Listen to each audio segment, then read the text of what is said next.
Do you think that there is some intangible quality of human creativity that machines might never be able to replicate? Or do you think that eventually it will be difficult to distinguish between AI generated music or art and human generated?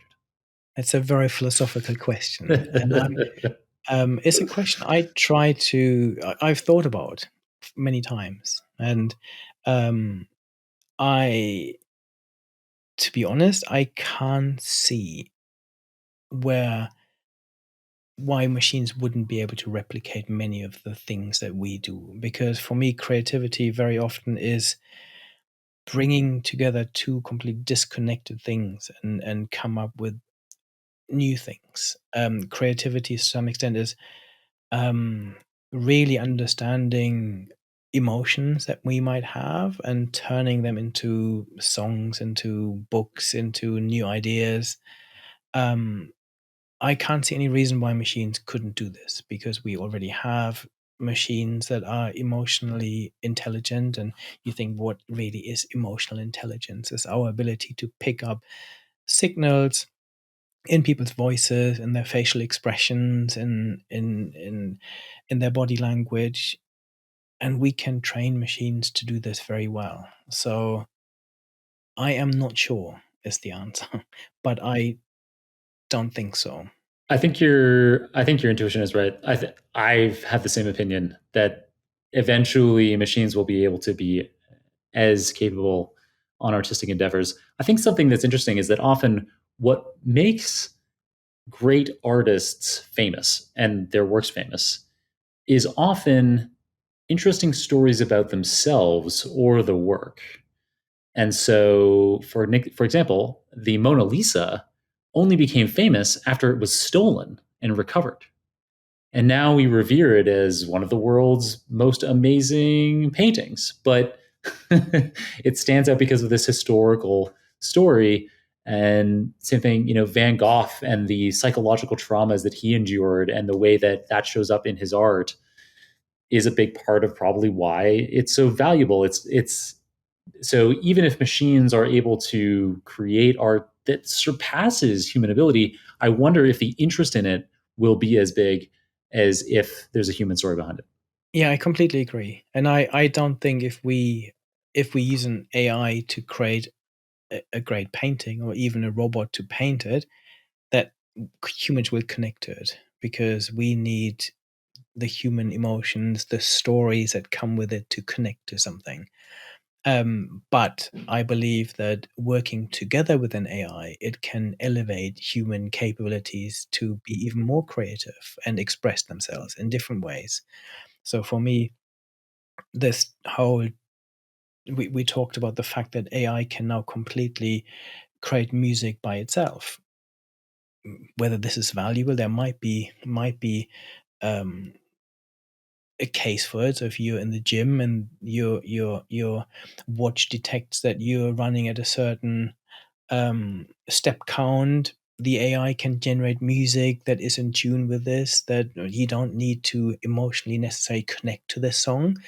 I found it super cool to watch Mercedes-Benz at this year's CES, for example. They collaborated with a few artists who used a generative AI for the car to basically create a soundtrack to your driving automatically. So it would use cameras of in the car, outside the car to see where are you, how are you driving, what's your emotional state, and it would then create a soundtrack to you. That there's a room for AI generated music. Will this ever be a chart topper that we all emotionally connect to? Possibly not. But it democratizes music making. So someone might have this amazing ability to write a song or has an amazing voice but can't play instruments.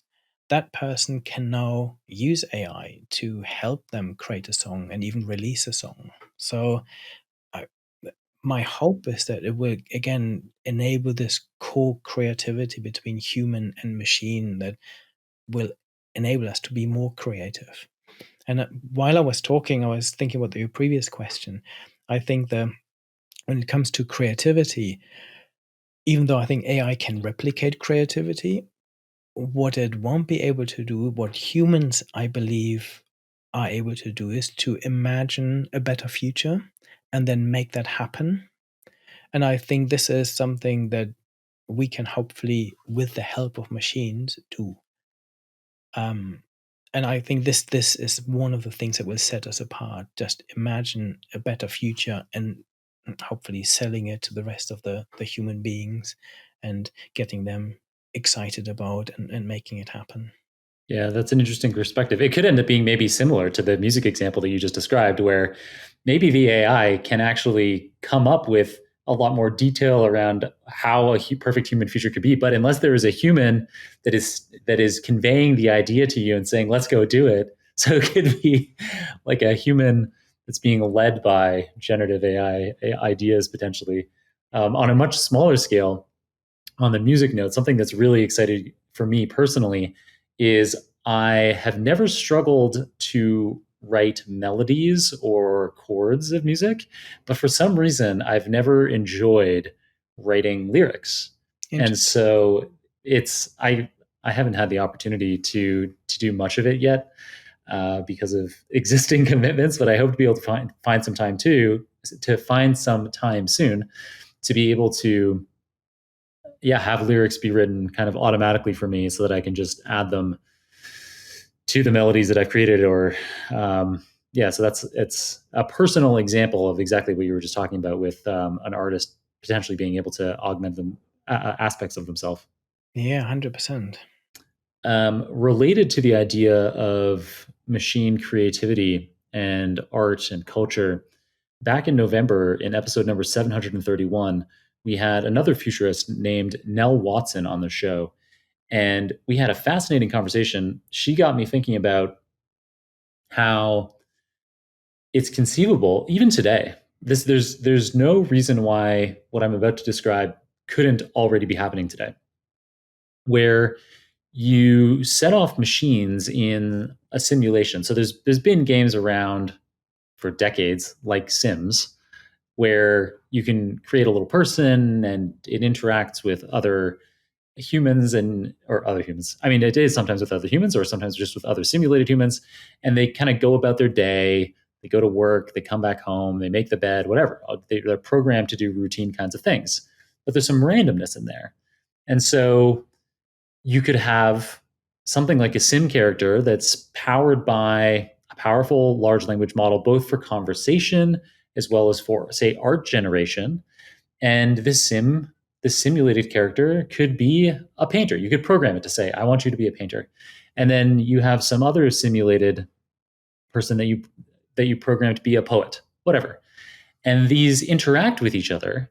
And conceivably, you could have hundreds or thousands or millions of these simulated individuals interacting with each other and creating their own musical trends and artistic trends.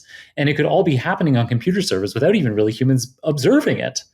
But also, theoretically, after long periods of that kind of evolution, some human could peer into this system and discover, wow, look at what they've come up with. This is really interesting, and I'd like to share this with the humans around. I don't know. That was something that I hadn't thought about before, and it seems like it's kind of related to the conversation we were just having. Yeah, completely. And I always think about if you then you can then again use current platforms like Spotify, example, to just use and try and experiment with some of these generated music types that have just been invented to just put them randomly on people's playlists and say, okay, do we actually like it? Do we engage with it? Do we listen to it again? And that would be interesting, and that you then actually test it against humans and see, do they like it? And what bits do they like?